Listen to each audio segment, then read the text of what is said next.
L'Apocalypse en chiffres. Il y a 66 millions d'années, un événement cosmique a changé le destin de la Terre. Vous vous souvenez? Dans notre premier épisode, on parlait d'un astéroïde.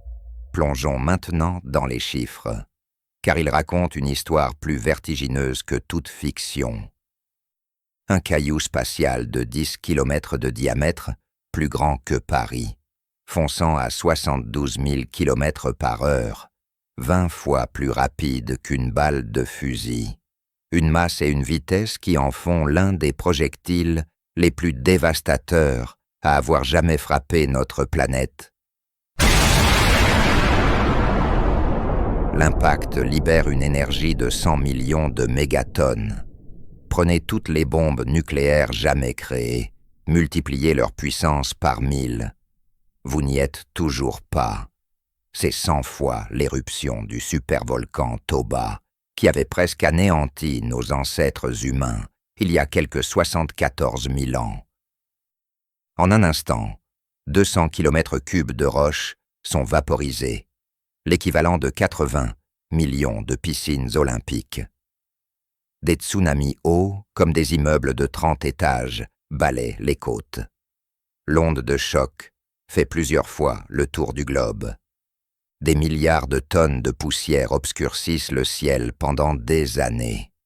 Le soleil devient un souvenir.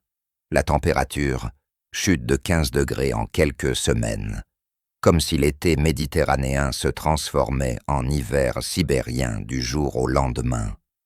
La photosynthèse s'arrête, les chaînes alimentaires s'effondrent. En quelques mois, 75% des espèces s'éteignent.